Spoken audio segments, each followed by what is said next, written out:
Olá, meninas, meninos e meninas. Gostaria de reforçar que eu estou com muita saudade de vocês e que eu quero muito que tudo isso acabe e que a gente possa se reencontrar para matar essa saudade e reiniciar um novo ciclo de amizade muito forte, tá? Fiquem bem, cuidem-se que vai dar tudo certo, tá bom? Vejam só, na última aula do EducaPE, o professor fez uma abordagem de um novo conteúdo intitulado por Urbanização e ele fez um apanhado histórico sobre a formação das cidades. Ele falou sobre urbano, cidade, rural. Ele trouxe alguns conceitos e algumas historicidades a respeito desse conteúdo. Esse conteúdo ele é muito extenso e, por ser muito extenso, eu preferi dividi-lo em duas partes, tá bom? A aula de hoje vai ser a parte 1, vai ser mais sobre a historicidade da formação das primeiras cidades e como elas foram se formando, quais foram as histórias geográficas naturais que elas trouxeram. Então, a princípio, quando a gente pensa em cidade ou em urbano, a gente já imagina aqueles painéis envidraçados, muitos prédios, muito movimento de pessoas, mas a gente esquece que a cidade ela traz muitas desigualdades sociais e ela reproduz e produz isso de forma contínua, independente de que lugar ela esteja, tá certo? Sobre as desigualdades que as urbanizações todas vêm formando, vai ficar na parte 2, tá bom?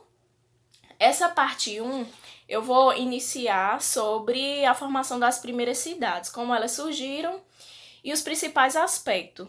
Mas, antes de tudo, eu gostaria de atentar para essa fotografia linda que eu coloquei na nossa abertura, porque para falar de cidade, não falar da nossa linda cidade Petrolina, não teria graça, né?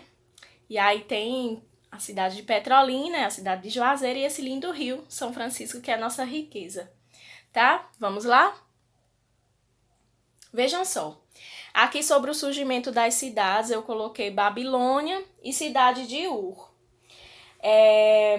Ambas estão na região da Mesopotâmia, que hoje é o atual Iraque. E segundo a história, foram as primeiras cidades que surgiram no mundo. Tem uma questão que é muito interessante da gente observar, que essas cidades elas sempre surgiam em torno de rios. Isso não de forma desproposital, mas porque essas cidades elas estavam em regiões com predomínio de climas semiáridos e, obviamente, a necessidade do uso da água seria muito maior para o uso da população, para os animais e também porque as terras que são próximas aos rios são sempre mais ricas em humus, ou seja, são mais férteis. Então, essa historicidade geográfica natural, ela sempre se repetiu. Após essas cidades, foram se formando outras, na África, na China, na Índia, e sempre ao entorno de rios.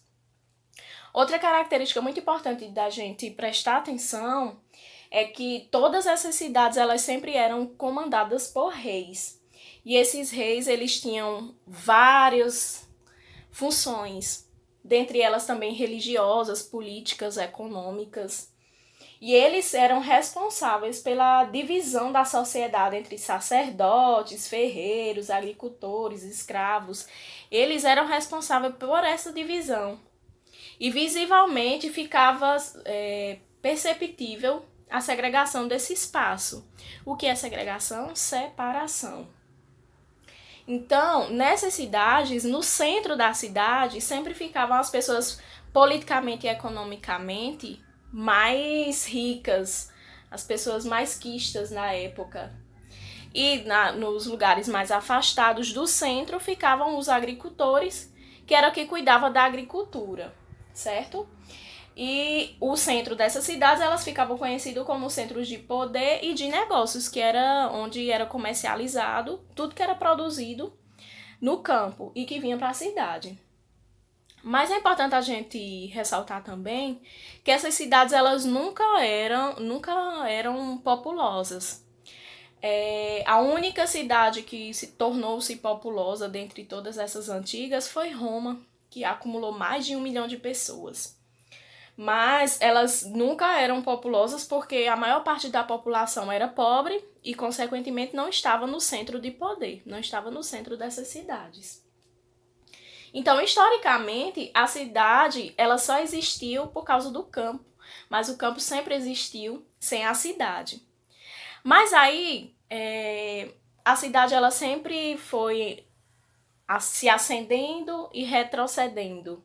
Ela foi ganhando espaço, depois perdendo espaço. Quando ela começou a surgir aqui,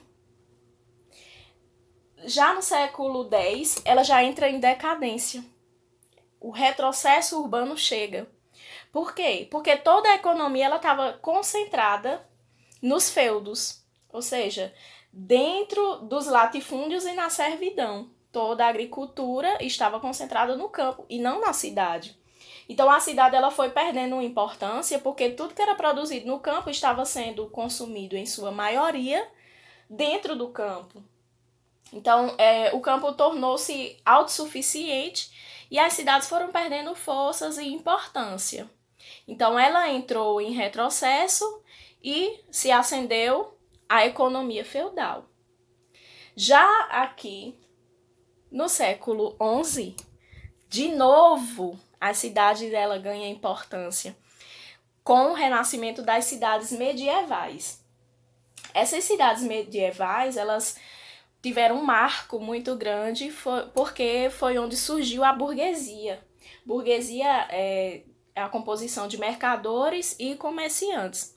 São aquelas pessoas que comercializavam tudo que era produzido no campo, né? Então, como foi que esse comércio ele se reativou? Como é que ele voltou de novo? Ele voltou de novo porque o que estava sendo produzido no campo estava excedendo, ou seja, sobrando. Então, aí, o que estava sobrando do campo precisou ser exportado, sair daquela zona do feudo. Então, aí surgiu a burguesia, que eram os mercadores e comerciantes, e começaram a se expandir com grande rapidez. E eles foram criando novos aglomerados, em novas rotas, em novos cruzamentos. E aí, à medida que eles montavam esses comércios em novos lugares, existia a aglomeração de novas pessoas. Então, aí foi surgindo novas cidades. E com esse surgimento da burguesia, obviamente, o comércio ele também começa a exceder no capital, no dinheiro, no que era comercializado. E que leva à ruptura do feudo. Agora vai ser o feudalismo que vai entrando em decadência para o surgimento ou a ruptura do feudo para o surgimento do capitalismo, que é o nosso atual sistema econômico, tá? Bora lá. Aí aqui eu coloquei 3 conceitos muito importantes na discussão da urbanização, que é capitalismo, industrialização e a própria urbanização. O que seria o capitalismo? Acúmulo do capital, que só se deu por causa da desestruturação da produção feudal. E o que é a industrialização? A industrialização ela surgiu no século XVIII, na Inglaterra, com o desenvolvimento da indústria. Então, a gente percebe... Deixa eu só concluir os conceitos para depois eu explicar a industrialização. Urbanização, processo no qual a população urbana passa a crescer de maneira mais acelerada que a população do campo. Então, essa industrialização que aconteceu lá na Inglaterra, no século XVIII, foi a famosa Revolução Industrial, quando a mão de obra braçal, que era muito utilizada lá nos feudos, ela começa a ser substituída pela máquina. Então aí, se esse homem ele começa a ser substituído pela máquina na cidade, começa a ser substituído também pela máquina no campo, ele precisa encontrar novas ocupações de trabalho e, consequentemente, também de moradias. Aqui eu coloquei uma citação de Ana Fanny Carlos, que é uma estudiosa muito importante da urbanização, que ela diz que a cidade vai ganhando expressão à medida que nela vai se desenvolvendo a manufatura e para ela vai convergindo a grande massa de trabalhadores expulsos no campo. O que é que ela quer dizer com isso? Que esses trabalhadores que foram expulsos do campo, eles precisam ser agora mão de obra em uma outra situação, que vai ser na cidade. Eu coloquei aqui um gráfico que faz uma representação da população rural e urbana no mundo, que começa essa representação de 1950 e uma projeção até 2050. A reta vai ser representada pela população urbana e os traçados pela população rural. A gente percebe que até a década de 90, grande parte da população mundial ainda vivia no campo, mesmo com a industrialização da cidade. Mas aí esse processo se inverteu, quando a maior parte da população passou a viver na cidade. O que foi que aconteceu? Que esse povo todo que estava no campo foi agora para a cidade.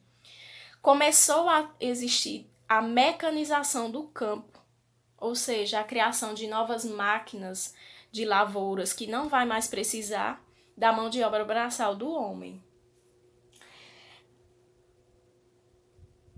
E aí existe uma grande diferença desse processo de urbanização dos países ricos para os países pobres. Nos desenvolvidos, esse processo foi mais antigo. Nós vimos que na Inglaterra, por exemplo, começou no século XVIII, quando toda a população... Nos países desenvolvidos, esse processo já foi concluído. Ou seja, não existe mais manutenção para dividir a cidade do campo. O processo de urbanização já foi concluído. O predomínio da população são sempre em médias e pequenas cidades. E existe sempre uma boa infraestrutura urbana. As cidades são sempre bem equipadas. Já nos subdesenvolvidos, a exemplo do nosso país, esse processo é mais recente, pós-Segunda Guerra Mundial. Ainda está em processo.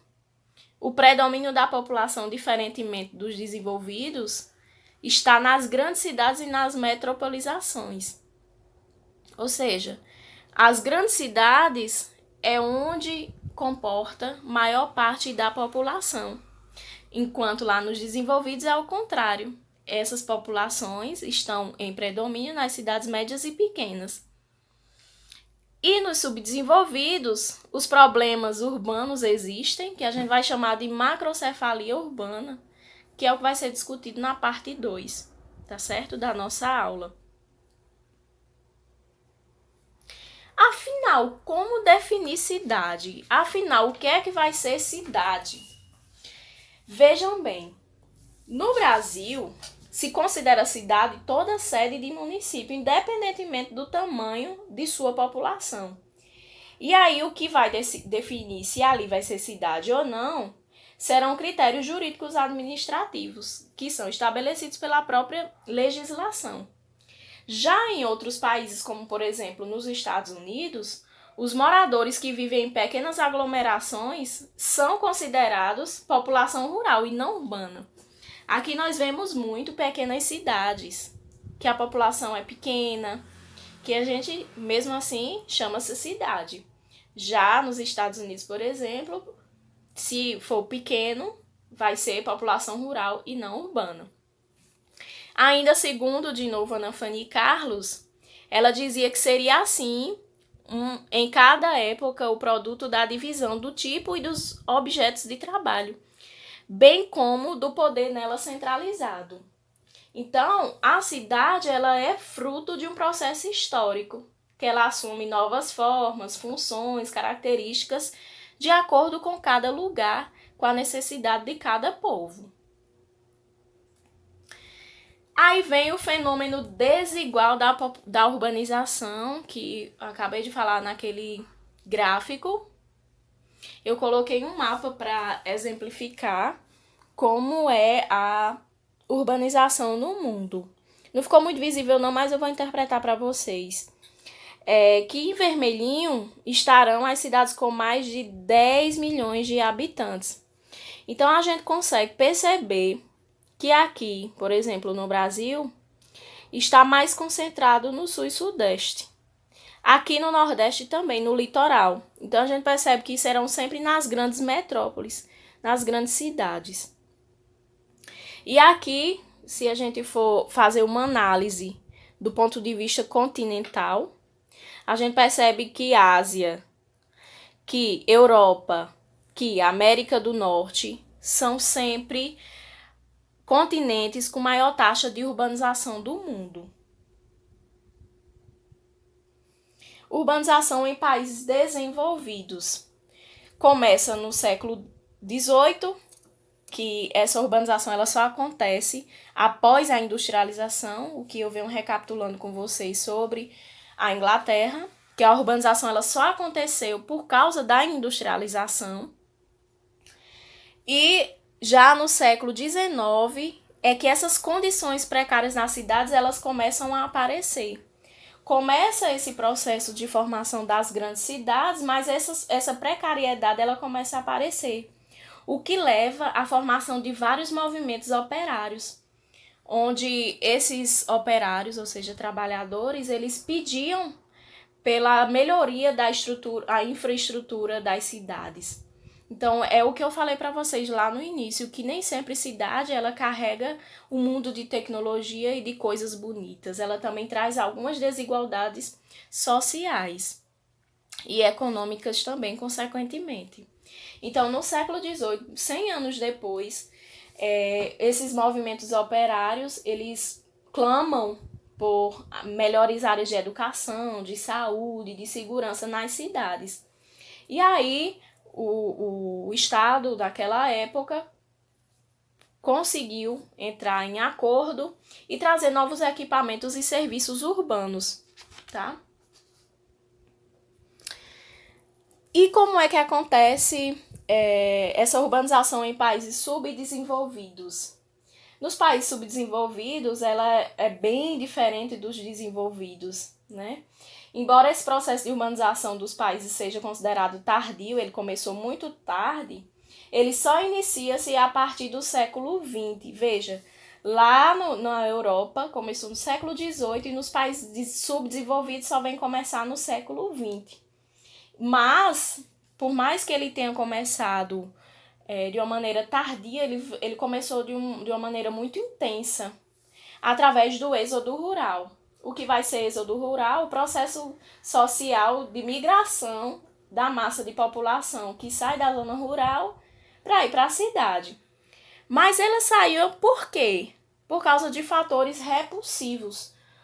O que são esses fatores repulsivos? Eles estão sempre ligados às péssimas condições de vida no campo, principalmente por causa da concentração fundiária, da falta de apoio de técnico e financeiro dos pequenos produtores. Então eles não conseguiam manter o campo, já que no seu vizinho existia um grande maquinário. Então eles não conseguiam, vendiam suas terras e começam a ir embora para a cidade à procura de emprego.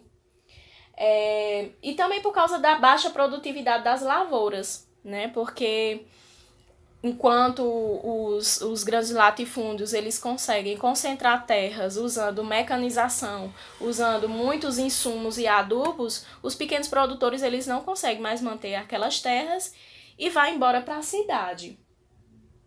E urbanização em países de industrialização tardia. É o que ocorreu, por exemplo, no nosso país, Brasil, no México, na Argentina, que a taxa de urbanização ela se igualou ou mesmo superou a de países desenvolvidos. É importante a gente perceber que nem todos os países que são urbanizados, eles são necessariamente industrializados. Mas a gente tem que concordar que os países que são industrializados, eles são sempre urbanizados, com exceção da China e da Índia, que ainda, grande parte da população ainda permanece no campo, tá? E por fim, os países que são pouco urbanizados. É muito comum de regiões pobres, como África e Ásia, por exemplo, que ainda continuam sendo continentes agrários na sua maior parte. E são dependentes das economias primárias ainda. A maior parte da população vive no campo. Enfim, essa foi a primeira parte. Quero deixar essa última mensagem de Lia Luft. E que o mínimo que a gente faça seja a cada momento o melhor que afinal conseguiu fazer. Então, gente, eu fiz só uma abertura simples, rápida, para não ficar tão cansativo sobre esse conteúdo, urbanização. Na parte 2 a gente vai entrar com alguns conceitos bem específicos e cálculos também, tá bom? Um beijo bem grande da Pro Débora. Beijo!